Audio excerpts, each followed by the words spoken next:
Hello. So thought I'd make another video for game week 21. Haven't got a huge amount to say, but I'm just going to waffle. It's game week 20 was kind of crazy. I think I haven't got much to add that other people haven't already said. It was kind of very swingy. There's probably a large range of scores. If you had some of the good players who hauled, then you're doing all right. And if you had none, you might have been wrecked a bit last game week, so it was quite swingy. I luckily had Thiaw, so I had one of those 17 pointers. But if you had Rice who was it? Thiago and Rice and Thiaw were the 17 pointers. But there was a scattered kind of Gabriels, Cunhas, Bruno Guimaraes, a couple of others who did quite well, Verts. So yeah, it just depended. They were all kind of like the kind of players who were just on the outskirts of the template. So some people may have had them, some people might not have done. Yeah, so just one of those weeks. I think the response to it is to not knee jerk in weeks like this, because you can kind of really knee jerk to these types of players. I think I'm just going to stick with what my model says, stick with the big picks, the good picks, and just because that probably won't happen every week. What else do I want to say? It was also a weird week just to follow it, because it was just I was going from green to red arrow all the way through. I started off quite well. Got some, Rogers got a return, Saka got a few returns here and there. Then obviously Rice and Thiago step up and destroy the rank. And at one point I had Thiaw comes through, that was brilliant. And then O'Reilly as well. They had their clean sheet right up to then. He was on an 11 pointer, free bonus O'Reilly. And then Enzo wiped it out right at the end. So it went all the way down to a 5-point red. And then when Opta updated it, Timber got his Defcon, so he got an extra 2, and Kroupi got an extra bonus as well. So that's another place where one of my bad transfers has actually turned out quite nice, because I still slightly regret wasting all these transfers, upgrading my bench and stuff, but that's actually come in handy now. So yeah, making my bad transfers look good now, Kroupi. And Kroupi might even come in handy next game week, because I've got a sneaky feeling he might play, which I will come on to now, I think. So yeah, last game week though, yeah, it's only a small red arrow, just one of those game weeks. Thank God I had Thiaw. Just move on, I guess. Yeah, so yeah, no, there was a few more things to say there, wasn't there? Because there was Saka got benched and Ekitike didn't play. These are the problems. And O'Reilly, Man City got mashed in defence.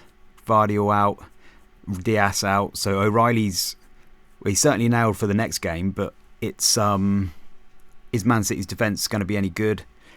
So I need to talk about those kind of things. I'll just start with Kroupi. I don't know if anybody's got Kroupi, but I just think I may play him because Evan-Nilsson usually misses whenever they have 3 games in a week.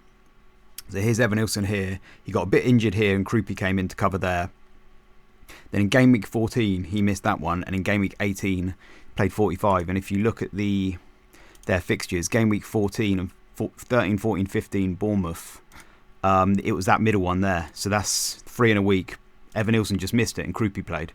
And then here again, we're in this period 18 to 21, where they got 4 games in 2.5 weeks. They got the FA Cup there as well.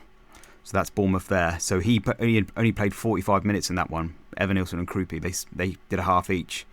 Then Evan-Nilsson's basically played 90 and 90 back to back, I think. Let's just double check that. No, he's played an 81 and 73, but he's had 2 starts. So he's had 2 starts back to back, Chelsea and Arsenal. They're probably going to want him away to Newcastle in the FA Cup. And it's 3 in a week again. 45 there. 2 starts here. Seems like he could miss that one. And it's Tottenham. So I may take a punt. I think if I had to put a bet on it, I'd say Kroupi probably starts that one. But it could be Evan-Nilsson and then Kroupi starts Newcastle FA Cup. But then don't know. I'll see if I can put my ear to the ground and see if I can find out what's going to happen there. But I may take a punt on Kroupi. At least I'm going to put him first bench, I think.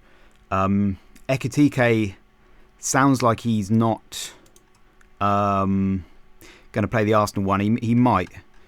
Let's have a look at Ben Dinnery's thing. So it's not Doms. It said something about There was something about this thing called DOMS, which I'd never heard of, but I've just Googled it now. It's something about your muscle fatigue when you push too hard. I don't know. It's nothing too serious, but it's not DOMS. It sounds like it is a hamstring thing, which is, Slot said he's hoping to have him back for the Arsenal game, but they're not sure about that. So it's 50-50, I would say. I don't think I'm going to sell him, but that's mainly because I'm feeling very long-termy and very wanting to save my transfers now. Just I want to get back into that, not going too crazy with all the transfers. So I just want to keep him. He's got let's have a look. There's a week and a half after this. So Liverpool are here. Liverpool are here.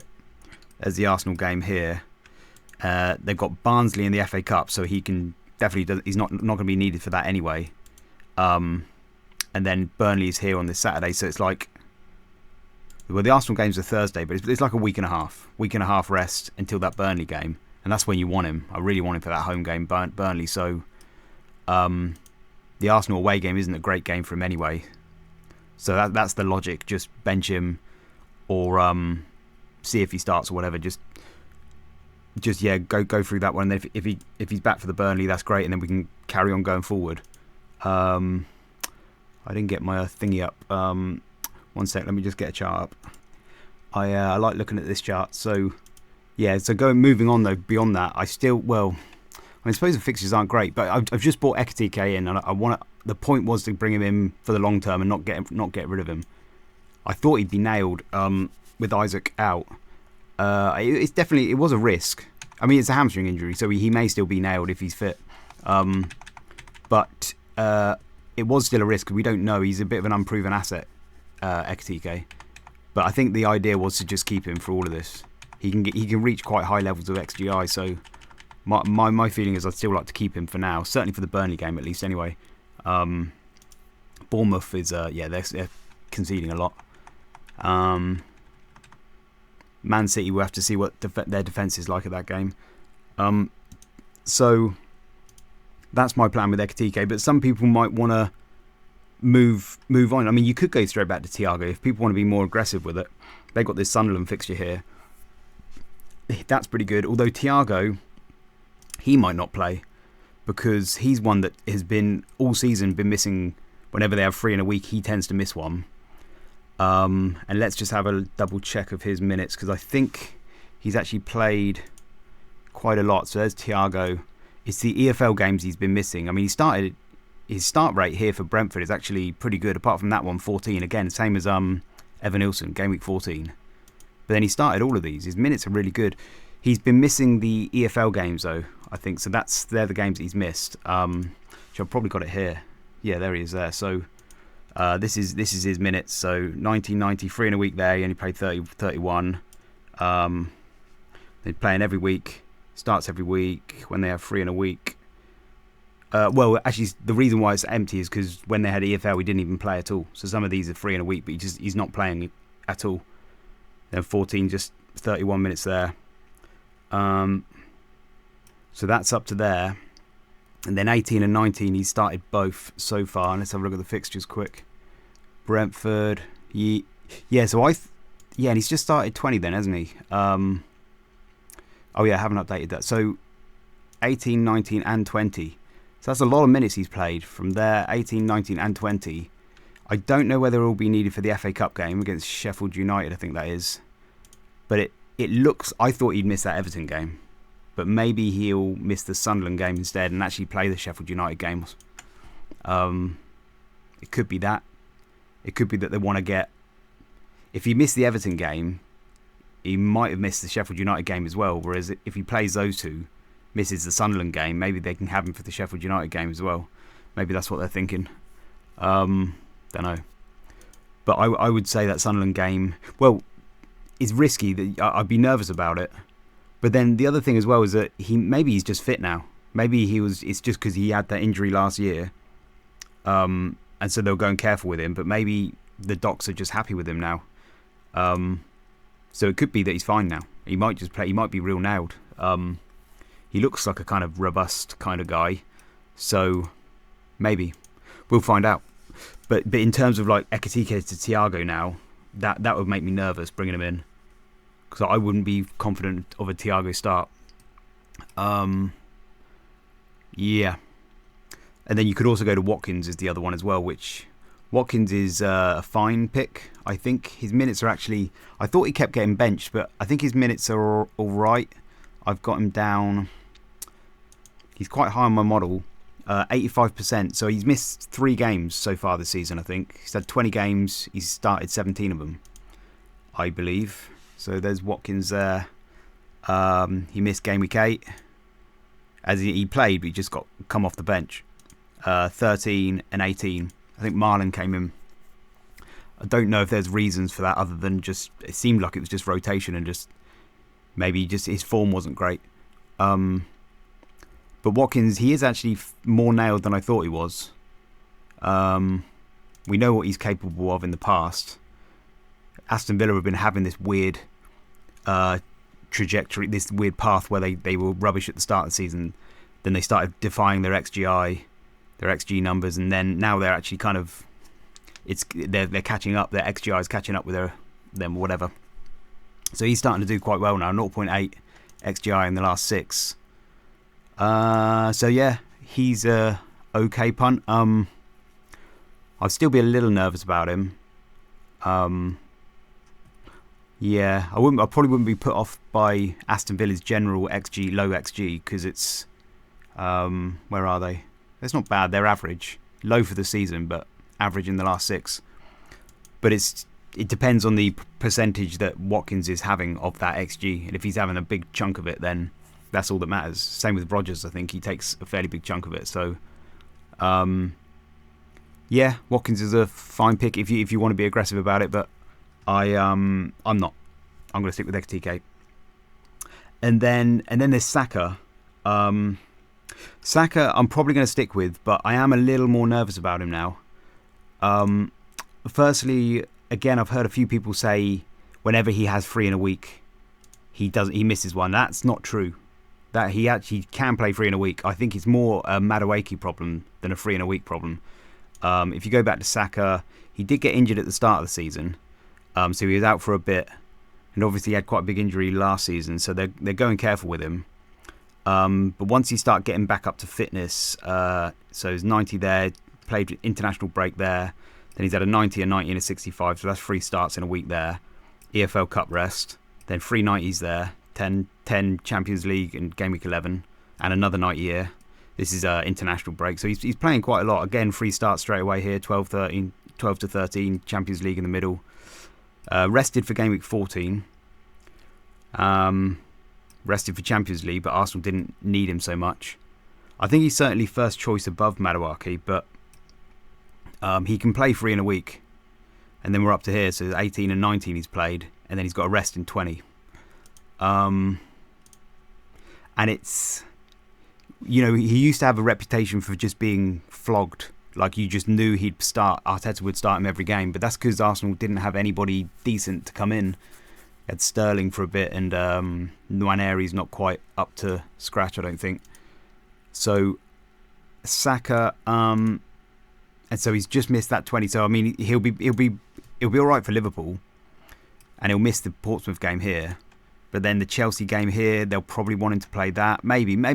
EFL's like, it's. I don't know how seriously teams really take it. I think it's not that seriously. So he may very well get rested there, but then doesn't need to. But he might do. Champions League as well. Arsenal already qualified. They may want to finish in the top 2, because I think if you finish in the top 2, you get home games right the way to the final. But that's Inter away. But they don't need to play him in that one, because Madueke is pretty good. So depends on what Arsenal prioritise. So I don't know. I still feel fine with Saka at the moment. But yeah, if I was wildcarding right now, I'd be tempted by Rice, given that he's a lot cheaper. This is from 21 to 31. My model still has Saka above Rice, but it's not by much. Rice is better value now. Rice is probably pretty nailed. He did miss one game week 4. I think he got rested, so he could get the occasional rest, but Rice is more nailed. But yeah, I don't know. Anyway, I'm keeping Saka. Anyway, is my decision. If you're on wildcard, I might be tempted to go to Rice. The ideal triple Arsenal, I still think I'd rather go double Arsenal defence, because Arsenal's defence is so much better than all the other teams. But there are other attackers you could go to, and it's like, well, I think I'd rather have that double Arsenal defence and then get some other attackers. And Arsenal's XGA has been pretty good. If you look at their XGA, they've been dropping down a bit actually. They're actually now, in the last 6 game weeks, they're 6th highest XGA, so that's not that great. But 2 of those games were the Villa games. That one was just, game week 15 was Villa just Arsenal's bogey team, and I think they just had a wobble. This one in game week 19, almost all of that XG came in the stoppage time after Gabriel and Timber have both gone off, which is still, I'm making excuses. You can make excuses for all of this stuff, but it is something I'm kind of bearing in mind. And then the 1.4 here as well, there was that one error by Gabriel that led, half of that is that Evanilson goal, where Gabriel just put it on a plate for him, which again is like, technically that is part of what they did. But is that a repeatable thing, is what I'm thinking. Most of the games, they're keeping it under 1xg. So I still feel good about Arsenal's defence, I think. Yeah. So that's that. Yeah, so that's Ekitike and Saka, Thiago, all these minutes risk. There was a lot of minutes risk. Sanchez missed a game, the Chelsea keeper, but I think that was just a muscle issue, and he will be back for Fulham, so I wouldn't worry about that. Any Sanchez owners. Yeah, and the Man City defenders both out. That is a pickle, because it makes O'Reilly probably a worse pick. I don't know if it makes him more nailed. I think it will for this game week, because it was Vardy was his risk. But once Aït-Nouri comes back, which will probably be game week 22 or 23, depending on how far he's Egyptian, isn't he? I think how far they get. Basically, any team that gets to the semi-final of AFCON will miss 22 because they'll have to play in the third place playoff as well. So it's just this quarter-final. But if you get knocked out in the quarter-final, all the round of 16, nobody playing the round of 16 now is probably going to make it back for 21. So it's basically the quarter-final. If they get knocked out the quarter-final, any players, they'll probably be back for 22. But if they get through the quarter-final, then they're probably going to have to miss 22 and be back for 23. So that's Aït-Nouri. And I think he wasn't taking minutes off of O'Reilly for most of the season. O'Reilly's been keeping him out of the team. But if he's getting tired and he needs a rest, I think Pep would play Aït-Nouri if he has to. I mean, maybe even there. Look at that against Wolves. That'd be funny to have Aït-Nouri play there. Yeah, that could happen. Sometimes I feel like teams play their ex-players against their ex-teams as a way to prove their loyalty to their new club. Like if you have to kind of really show your loyalties to your new club to put a good show in. I don't know. But yeah, so we might be back for that Wolves game possibly. So, yeah, I could decide that though after the Champions League game, just see who plays that and try and get a read of whether O'Reilly's likely to play. Wait for some quotes and all that kind of business. Yeah, so that's that. Game week 21 then. Game week 21. Thiaw, I'm just going on tangents here, but Thiaw is doing really well. Obviously, he's just got the 17-pointer, but he's been doing much better for Defcon. He's been creeping up the Defcon charts. Where is he now? He's like there. So he's like over 50%. He was like around the 33% rate. So it was kind of all right-ish. But he's been getting much better Defcon recently. So he's one of the best for Defcon now. Doesn't seem to be a fluke. And his XGI is getting better as well. Newcastle's defence is pretty good. And he's quite high on my model. He's there. He's like the 6th best pick, according to what... I mean, some of these... Bruno's out, so he's not on this list at the moment. But he's really high up there now, Thiaw. So that's for the next like 10, 11 game weeks. Schade's up there still. I still don't know whether I fully trust his numbers, but because he gets like a random hat trick and then disappears for a bit. But he is up there.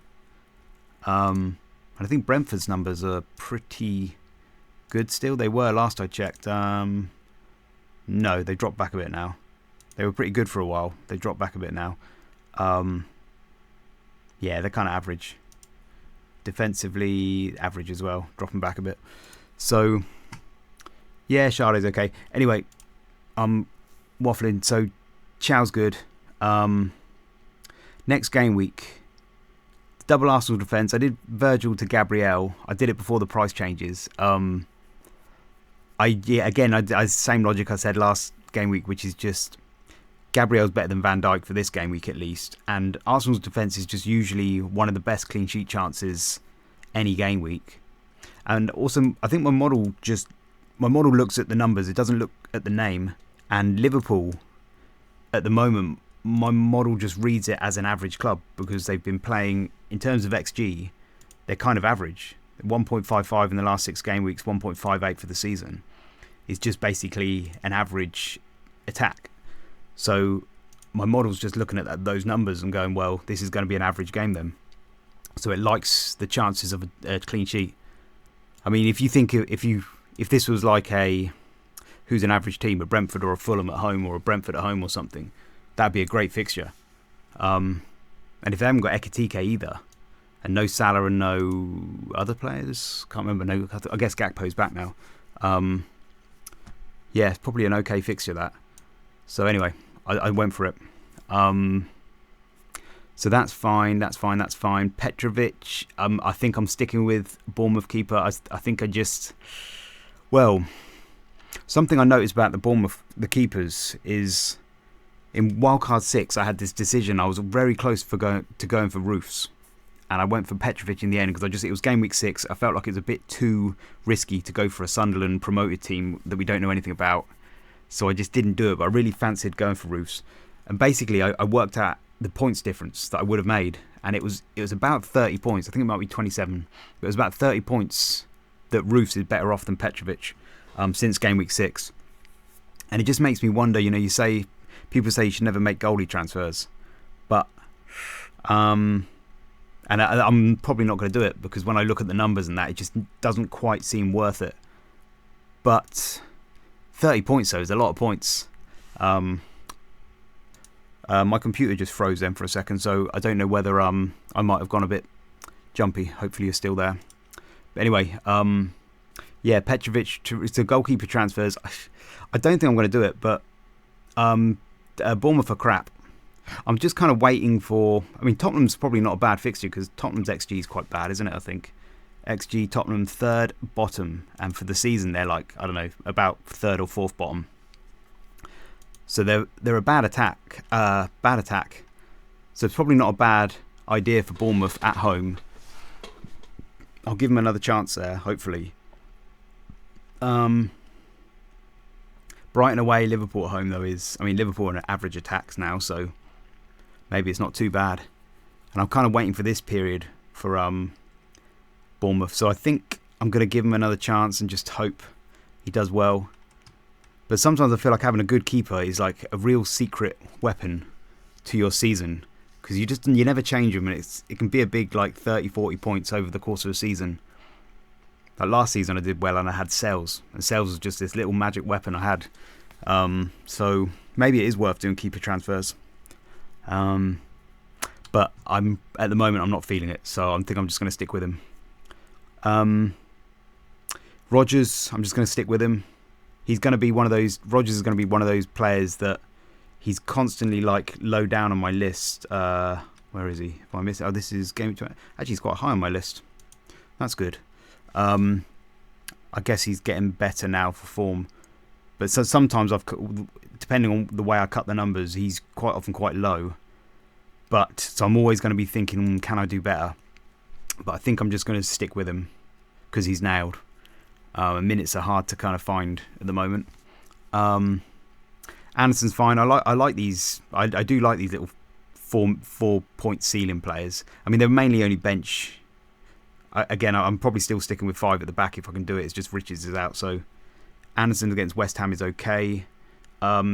West Ham are actually the bottom for the Defcon charts at the moment for DMs. West Ham are smack bottom, so this would be Anderson's least chance of getting Defcons. But he gets Defcons so much that his chance of getting Defcon this game is still over 50%. It's like 54%. 21, yeah, 54%. And Arsenal are the second lowest. But I've still got him at 55%. That's just my prediction. So, yeah, but he might not get Defcons in the next 2 games. West Ham and Arsenal are at the bottom. They give Defcons away the least. But then at the same time, I don't know whether Anderson is strictly a defensive midfielder or whether he's a centre midfielder. I'm not sure if he plays. If he plays centre midfield, it might be slightly different. I think Arsenal are still... No, yeah, Arsenal are higher, but West Ham are still low. So I don't know. We'll see. He might not get Defcons. But West Ham are a crap team, so I think I still want to play him because he might get an attack in return. Ampadu's probably got a better chance of Defcon, I should think. Newcastle, let's just have a quick look. Slow computers, Newcastle, not that much better. Not that much better. So yeah, I'll stick with Anderson. Foden is annoying, like typical FPL. I mean, I got one of his returns. He had 4 returns. I brought him in for the 4th, I think. Missed the first 3. And then he's just blanked. And it's like, just FPL, typical FPL, where you just sit there, you get the wrong timing. Yeah, it's funny the way players have these hot streaks and cold streaks sometimes. Yeah, I don't like players like that. You want to just have a set and forget player, like an Mbomo. You just sit there and you know you get points. Bruno, Saka, Rodgers, hopefully. So Foden is he might leave my team at some point. Yeah, not yet, but he's not urgently. I had him pegged to go to Bruno, but I think he's going down in price again tonight, maybe. If he goes down again, and Bruno seems to be locked, I think he seems to be on 0%, just not going anywhere. So, because I could have done with him going down, but basically, if Foden goes down one more, I'm going to be priced out of it, and I probably wouldn't have been planning to get him until game week, at least game week 24, to get Bruno Fernandes. Yeah, so I mean, Man City got Wolves at home here in 23. And the Man United fixture, they like that, don't they? So they're 3 pretty good fixtures there. So I'll probably want to keep Foden for those 3. Tottenham away, Liverpool away. Yeah, I'm not in any rush to get rid of Foden, but yeah, I might be priced out of getting Bruno now though. So to get him, I'm probably going to have to look at another transfer, and it will probably be. I'd like to keep Richards. I'm hoping he's going to be back, not this game week, but into game week 22. So maybe O'Reilly at some point may need to go down, but then it just means I'll go down to somebody. I've still got Senesi on my mind, but Bournemouth's defence is so crap. I'll be doubling up with Bournemouth's defence, but I do like that fixture run, and Senesi I think was quite high on my model.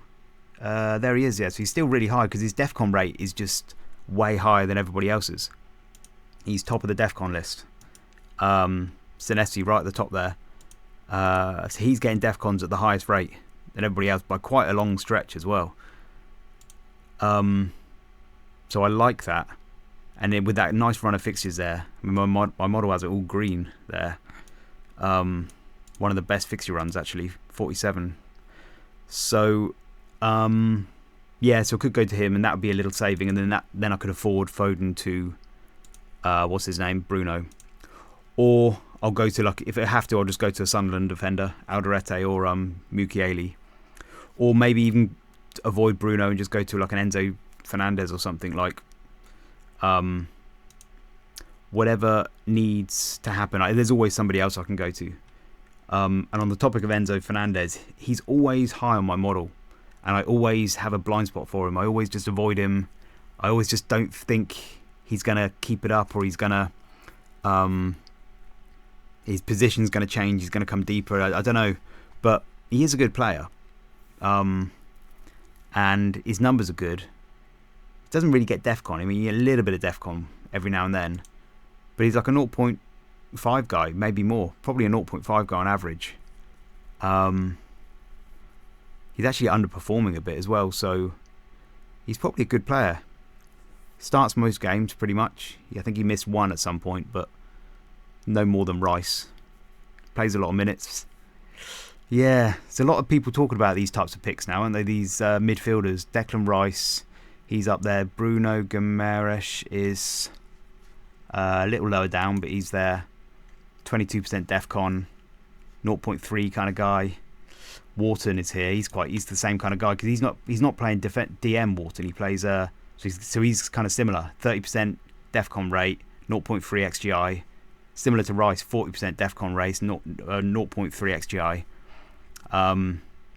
These kind of players, Wharton doesn't do the bonus much, but Bruno Guimaraes gets pretty good bonus. Rice gets pretty good bonus. Enzo not, he's okay, not great. People going for these picks. They are probably more nailed than the wingers, but less explosive. I don't know. Just take your pick, I guess. Depends what people fancy. My computer keeps freezing, so I'm hoping people are still listening. Hopefully you're still there. Slow computers. Anyway, I'm talking too much. That's probably why my computer's getting bored of me. And then that's it. So that's the whole team. Haaland, Ekitike. Haaland cap. Got to be done. I guess Saka Vice. I think my model says Gabriel Vice, but I think I'll go for Saka. And then going forward, we've got after game week 21, which is like Tuesday night, isn't it? Tomorrow night, got the FA Cups. That's going to be interesting in the first round of the EFL Cup. So that will be interesting. We've got a lot of I've got 4 fixtures, all Premier League fixtures. I think there's only 4 Premier League teams that are playing teams that are from lower than the Championship. So I think 16 of the teams are playing either Championship teams or Premier League teams. So there could be a lot of upsets. Definitely going to have 4 Premier League teams knocked out. We may have another 2 or 3. I think possibly. I seem to remember looking into it. So so that'll be interesting. We can start kind of narrowing down the permutations later on in the season, I think. So that'll be interesting. I think I'm going to stop talking. That's too much talking for one day. That'll do. Okay, thanks for listening. See you later. Bye-bye.